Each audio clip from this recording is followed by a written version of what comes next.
Yes, sir. What's up, everybody? Welcome back to The Run with me, Manny Wilson, all the way from Detroit to Chicago to your speakers and headphones. But we're going all the way down to Texas today.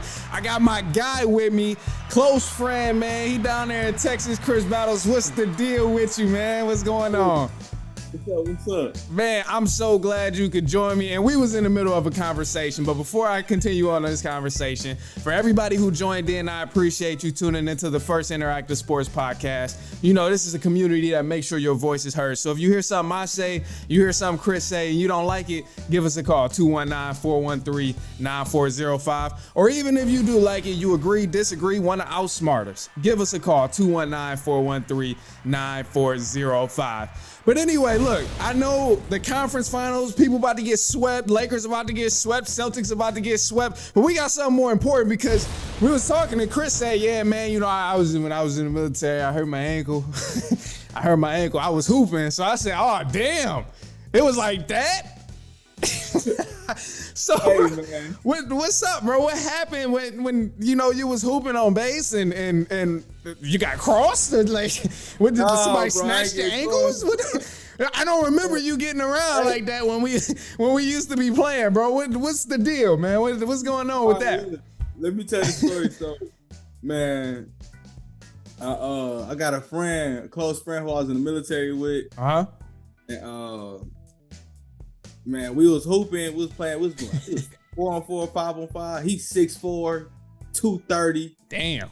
Heavy ass. He played D. I think he played D1 ball. D1 D. He's a hooper. Okay. So he legit with it. He was like, he was nice with it. Okay. He was nice. Okay. I was having one of them games where everything was dropping.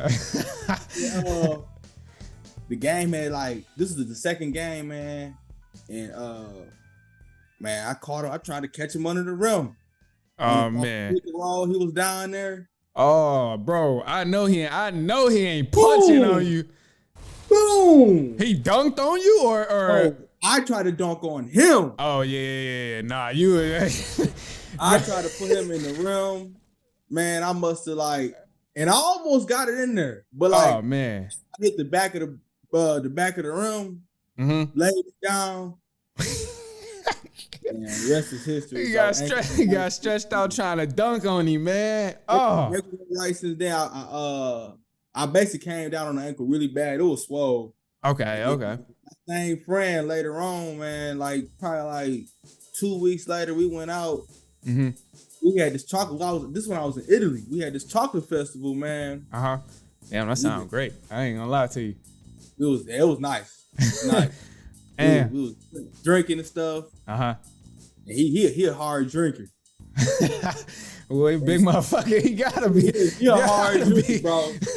He a big dude, bro. So I'm gonna send you some pictures of me and him after this, bro.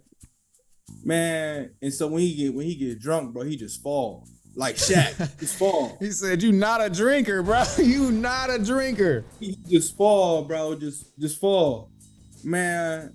Next thing you know, bro, I'm in front of him, and he we was walking on how Italy is, got this uneven ground. And so he was walking, and he just started losing his balance, bro. Fell on me, fell on the same ankle that he put me down on. Dog. Through. Mind you, we had walked downtown to the chocolate festival, so it was probably like a 4-mile walk. Oh man. I had to walk back to base too. We had to walk back to base. I'm like limping, walking back. I'm looking like the whole time.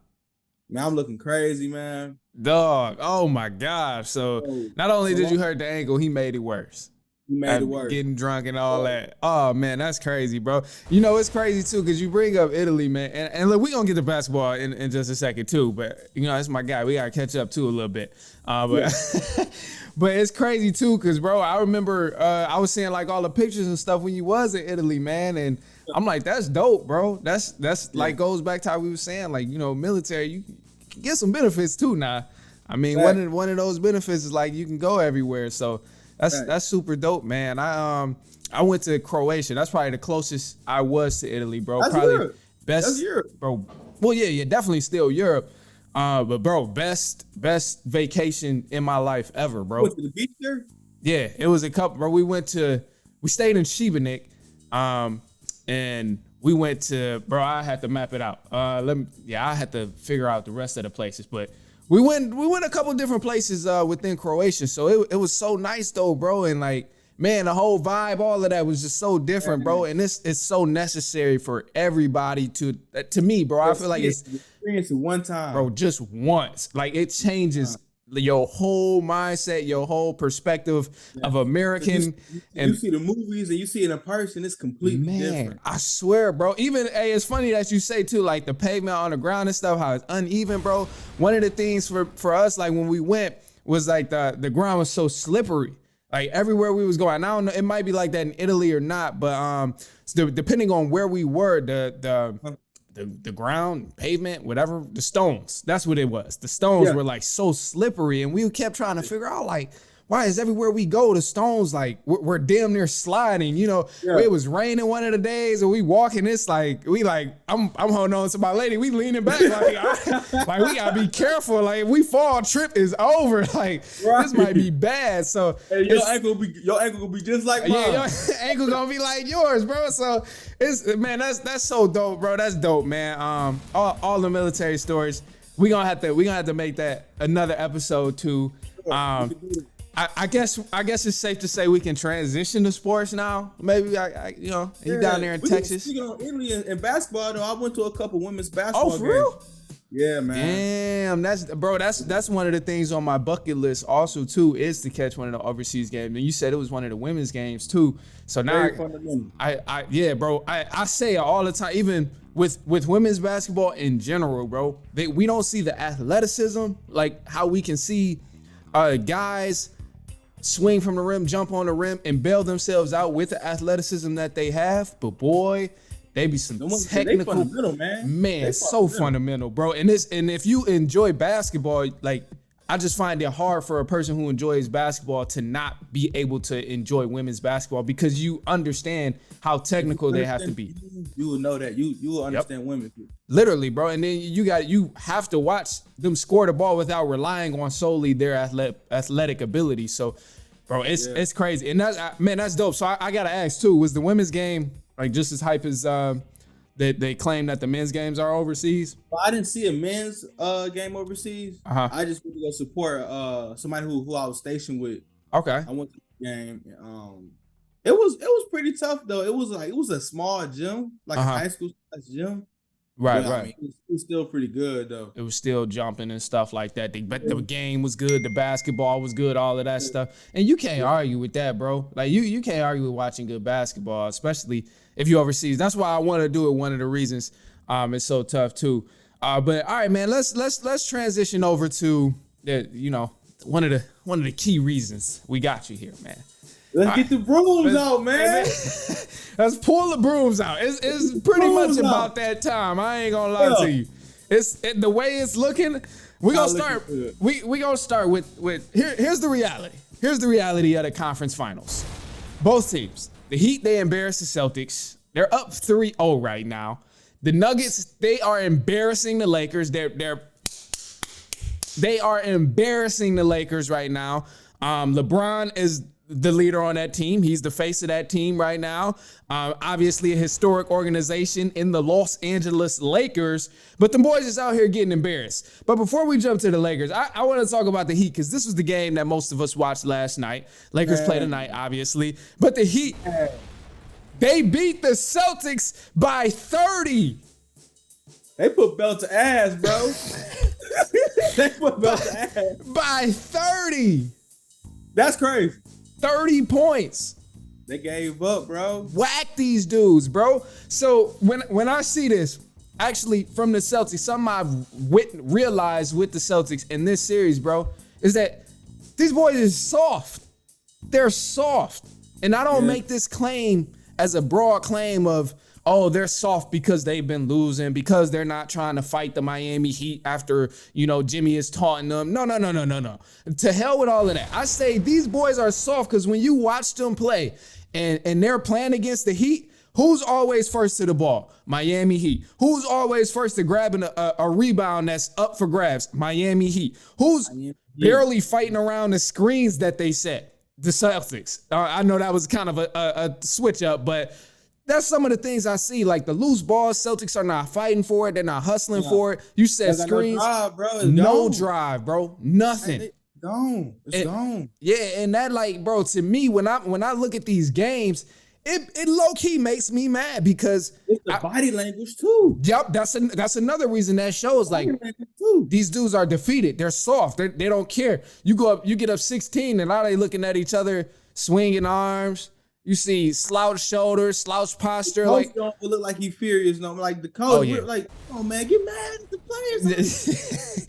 What's up, coach? Throw the clipboard. I want to see that. Something, bro. You gotta do so. You need some sort of energy to like. Man, you got Eric Spoelstra over there. He up 20. He trying to put 40 on y'all, man. Bro, and he's literally playing that game. Like, how can we expand this league? Let's break them. That's the message I received last night is when they were playing. His message was like, let's break this team. Let's end it right now. Pretty much in game 3. Obviously, you still got to play game 4 and all, but let's break this team because. Bro, and it looked like the Celtics spirit was broken. It looked like Joe Mazzulla was broken. And I know how I feel about Joe Mazzulla, but I truthfully believe he's done after the season, obviously. But I didn't think he was a great coach anyway. Specifically for the fact that he just I didn't witness this type of inconsistency last year within the Celtics when Udoka was there, and then ever since Udoka left, I haven't really witnessed that dog in Jason Tatum or that dog in Jaylen Brown like we seen last year. Because, bro, you got to remember last year they was whacking teams. They was running through people, whacking them. This year, but I mean, this is a whole new year. This is a whole new coach. That is true, and that's a rookie coach who take them to the conference finals. Man, that's a good job. See, I don't know. Now we got to start changing the standard of what's a good job for a head coach because did Darvin Ham do a good job? Sometimes, bro. Sometimes they started off 2-10. You know what? I will say this. Good job, bro. With Darvin Ham, I don't agree with every adjustment that he's made, but for the sake of a head coach and the way he's leading a team, I give him credit for that. To me, he's earned my respect as a coach because he's led this team in a great way. They've had it. To me, it seems as if they had a good culture. Even when shit was so dysfunctional with Westbrook and stuff, he still showed everybody love. He still made sure Russ played within his role, and it worked out for a little bit. There was those stretch of games where it was solid. So to me, Darvin Ham definitely earned my respect. I can't go on the line and say, oh, he's a great coach. He's I ain't gonna glorify him. Rookie coach, though, you can't rookie be great coach. if you're a rookie. I'll give him that. Rookie coach. He's rookie coach. He did a pretty good job.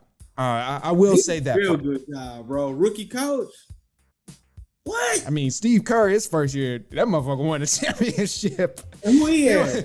I mean, bro, egos. You got it. That's certain stuff you got to deal with as a coach, bro. It's more than just coaching the team. You got to control egos in the locker room. You got the same team who he started with in the beginning of this season is not the same team that's in that conference finals right now. I mean, but bro, his first season as a coach, rookie coach, like you said, he took his team far too, and they ended up winning it all. So it's when I compare rookie coach.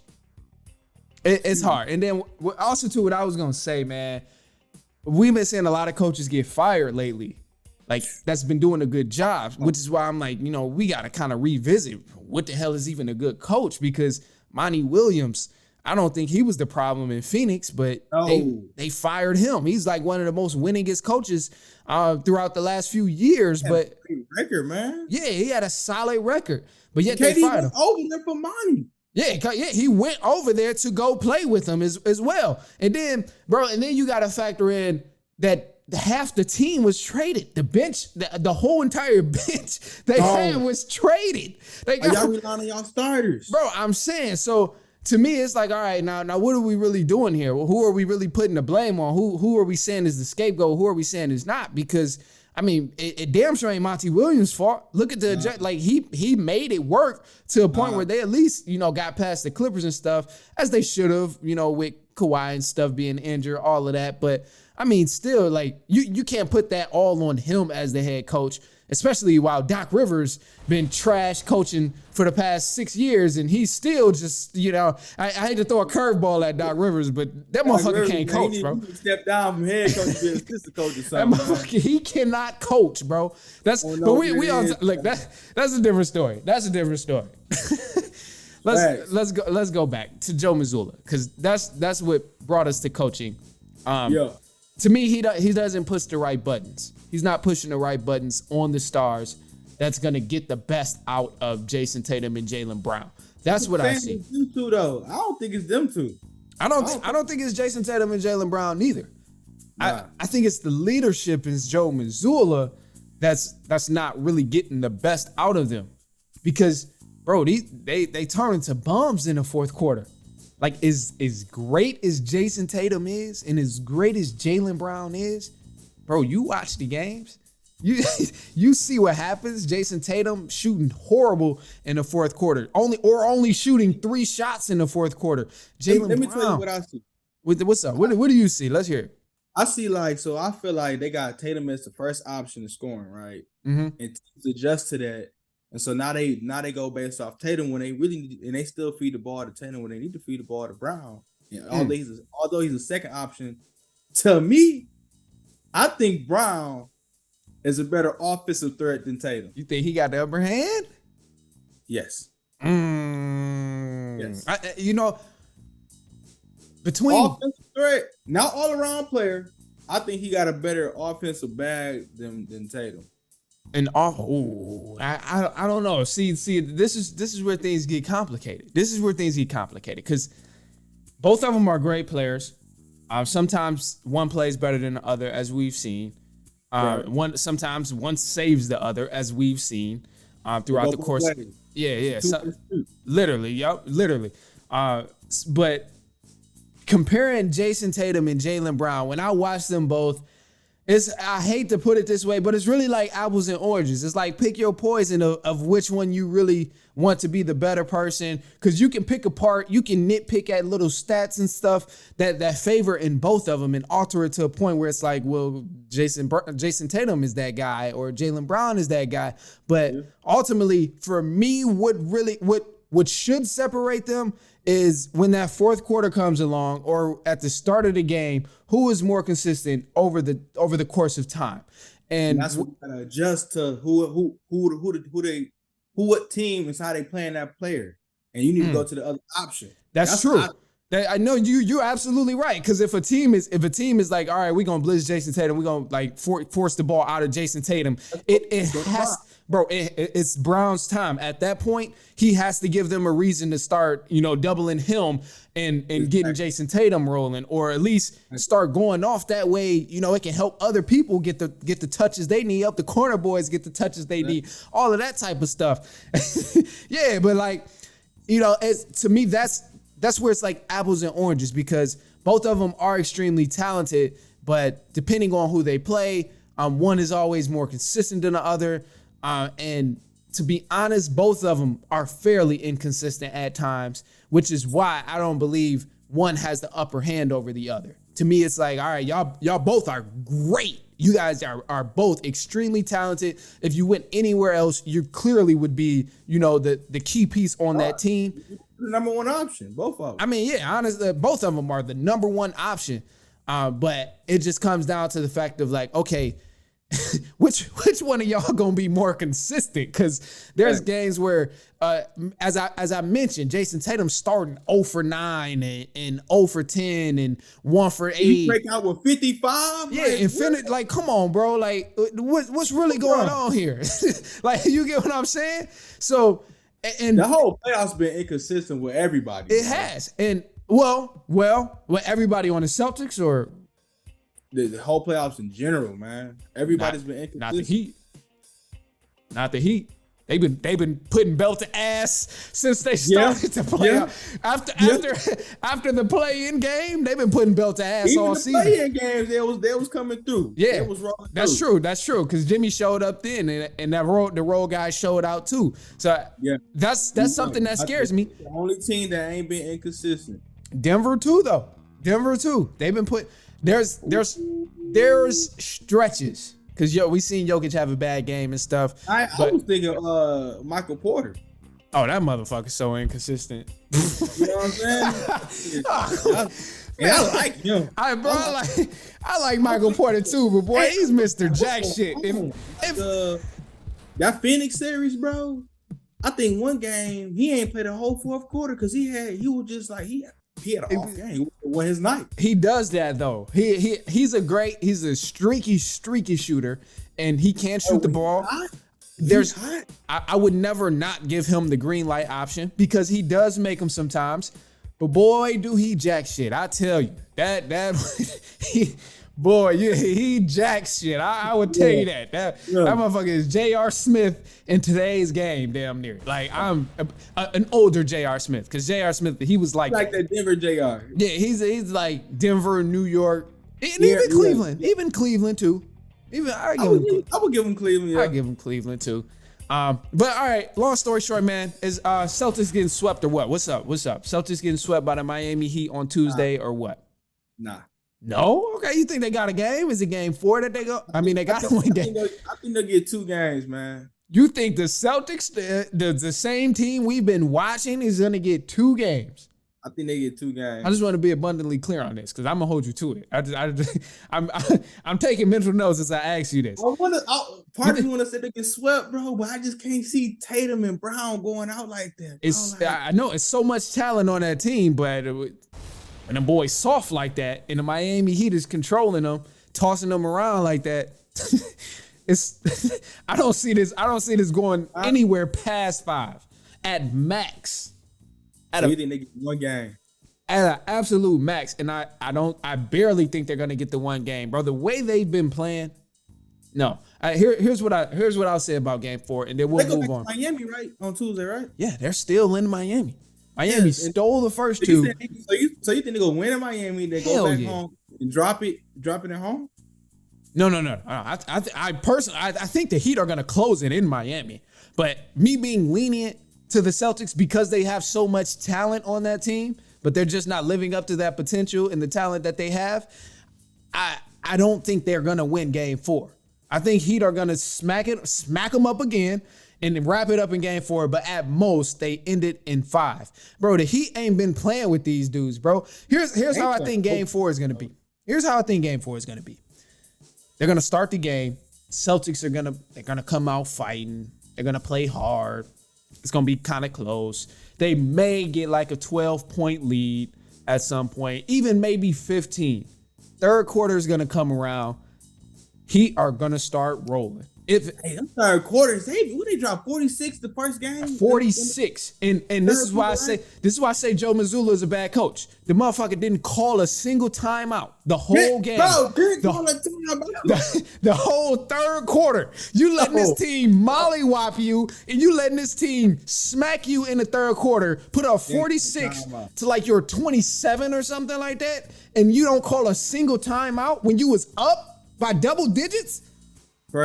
Crazy, bro. And then in the fourth quarter came when Miami finally came back, took the lead a little bit, and Celtics, they took the lead back. Eric Spoelstra called the timeout immediately. I said, now this is the difference between these 2 coaches right here. Coach, man. I'm like, one don't know what the hell he doing. The other has been here before and doing this, man. So it's crazy, bro. But I really do think the Heat gonna win Game 4. So this is the thing, though. Like if you give Celtics Game 4. You gotta give them Game 5 because they're gonna be back home. Nah, man. They already lost 2 at home. They lost 2 on the road. The first 2. So look, the first one. The narrative about the playoffs. The first one is typically like, if you lose at home, it's like, damn. That's the tone. We let them steal it. Damn. We got to bounce back. We got to do better. No way they can get 2 in a row. These motherfuckers went in the Boston Celtics arena, the Square Garden, and won 2 in a row, bro. Yeah, 2 in the ultimate. They came home and got 1 more. Bro, they won 2 in a row. When you lose the first game at home, you looking at each other talking about, damn, they got away with 1. All right, damn. Let's bounce back. Let's protect home court. We can't let them win again. And they let them win again. Like, bro, I'm like, I have no faith in them. You stole 2 games from them, bro. So I don't know, bro. That to me, that's a little crazy. But ultimately, yes. You think they're getting swept? They're getting swept, bro. Like you said when we first kicked off the show, pull out the brooms. Pull out the brooms. All right, I don't understand, bro, but I feel like they're gonna get swept too, man. But I feel like they can get one in Miami and go back home, get one more. But after that, bro, it's over. I've lost so much faith in the Boston Celtics. I ain't gonna lie, bro. I lost so much faith. Watching them play basketball and just looking at the game, not necessarily looking at what's like the players and what they're doing and all of that, but just looking at the game from a standpoint of who even wants it more. I've lost so much respect for the Boston Celtics in this series. What I want to know is why what's that old coach, man? Because he moved up to manage. Brad Stevens. Brad Stevens. He was a bum too. He ain't like him as a coach. Hell no, he was a bum. He was a bum, bro. He was like the coach that they did just get let go. Yeah, Udoka, who was he allegedly, Rockets, right? Yeah, he with the Rockets. He was allegedly touching folks and doing. Hey, how good is that? I don't know what he had going on. He couldn't keep his hands to himself. Look, we gonna take a break, bro. We're gonna take a quick break. Actually, yeah, we're gonna jump into some news, and then we're gonna come back with some more stuff about the Lakers, because the Lakers are probably about to get swept tonight too. They play Denver, but we're gonna take a quick break, and then we're gonna come back at it. We're gonna kick it off with some news, and then jumping straight into the Lakers and the Denver Nuggets. So hang tight, and we will be right back.